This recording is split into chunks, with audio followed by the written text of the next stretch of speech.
Hello everyone, সবাই কেমন আছো? আশা করি তোমরা সবাই খুব ভালো আছো আর আমিও খুব ভালো আছি। তো একটুখানি ভিডিওটা দিতে আমার দেরি হলো, যেহেতু দুদিন ধরে জানোই তোমরা, হোলি ছিল, দোলের উৎসব ছিল, সবাই তো আনন্দ করছিল পরিবারের সঙ্গে, সবাই নানা জায়গায় ঘুরতে গিয়েছিলাম, এই জন্য আর ভিডিওটা আমার আপলোড করা হয়নি। এটা ছিল আমার বাড়ির দোল পূর্ণিমার পুজোর ভিডিও। তো এখানে দেখো আমি সব কিছু কেটে নিয়েছি সবজি। দোলের দিন বাড়িতে একটু পুজো দিতে হয়, যেহেতু পূর্ণিমাটা আগে লেগে গেছে, আগের দিন লেগে গেছিলো বৃহস্পতিবার, এই জন্যই আমি বৃহস্পতিবারই পুজোটা করে নেবো।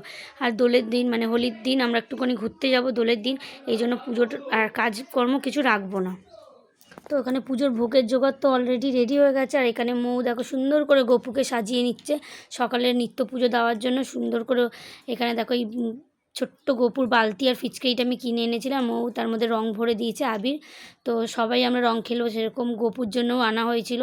তো সেটাই ও সুন্দর করে এখানে সাজিয়ে দিয়েছে। আর আর দুটো গপুকেই আমার কি সুন্দর লাগছে না, একদম লক্ষ্মী সোনা লাগছে। দেখো কি সুন্দর পুরো মানে একদম দুজনে একই রকম ড্রেস পরেছে। আর এখানে আমাদের মা লক্ষ্মী, যেহেতু বৃহস্পতিবার পড়েছিল দোল পূর্ণিমার পুজোটা, তো এখানে মা লক্ষ্মীকেও রেডি করে নিচ্ছে। তো এই দেখো আমি আবারও চলে এসেছি রান্নাঘরে, সব কিছু এবার নুন হলুদটা মাখিয়ে নেব। সবজিগুলো তো আগেই কেটে ধুয়ে জল ধারতে দিয়ে দিয়েছিলাম। তো এই যে ঠাকুরের জন্য আলাদা হলুদ, আর এই যে সন্দক নুন ঠাকুরের জন্য, সেগুলো একে একে মাখিয়ে আমি একে একে করে ভাজা বসাবো।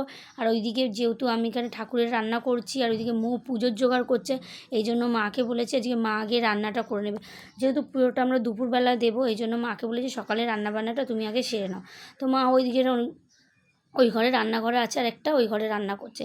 তো এখানে দেখো আমি গোপুর জন্য টমেটোমের চাটনি বানিয়ে নিচ্ছি। তো আজকে ভোগে কী আছে সব কিছু আমি তোমাদের একে একে করে দেখাবো যতটা পারবো।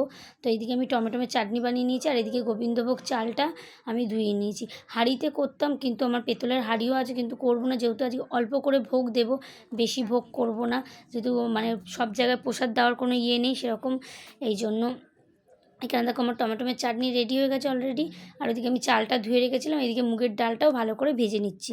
ভোগ দেব, খিচুড়ি করব, এই জন্য চাল ডালটা আমি ভালো করে ধুয়ে, মানে চালটা ধুয়ে রেখেছিলাম আগে থেকে, ডালটাও ভেজে নিলাম, নিয়ে ওইদিকে সিদ্ধ বসিয়ে দিলাম। তো খিচুড়িতে চাল ডাল সিদ্ধ হতে টাইমও লাগবে, ততক্ষণ আমি একে একে ভাজাগুলোও বসিয়ে দিলাম। এদিকে বসিয়ে দিয়েছি সিদ্ধ, আর এখানে আমি একে একে কুমড়ো ভেজে নিলাম। চলো এক এক করে ভাজাগুলো ভেজে নিই, যেহেতু এখানে আমি 5 রকম ভাজা দেবো, তো টাইমও লাগবে। তো এইদিকে আমার বেগুন ভাজা হয়ে গেছে, সরি কুমড়ো ভাজা হয়ে গেছে, আর এদিকে আলু ভাজতেও বসিয়ে দিয়েছি।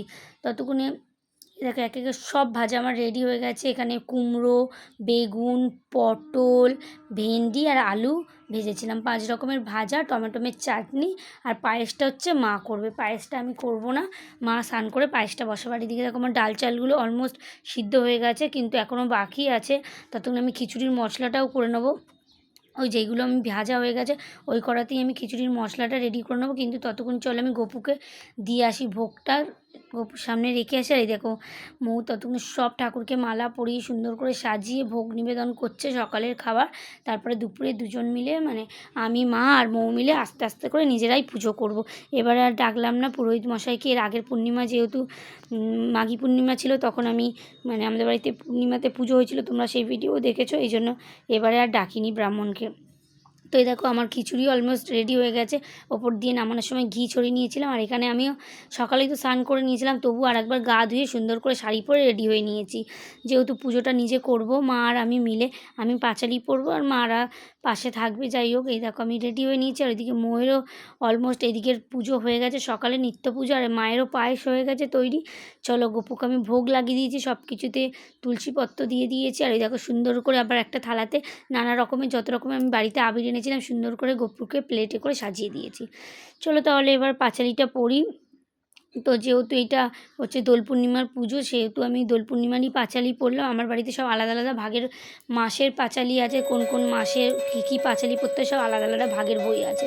তো পড়ে নিলাম, তারপরে আমি একটুখানি আরতি করে নিলাম কর্পূর দিয়ে। তো নিজের মতনই পুজো করলাম, পুজোটা কেমন লাগলো নিজের মতন করেই করলাম, তোমরা অবশ্যই কমেন্ট করে জানিও।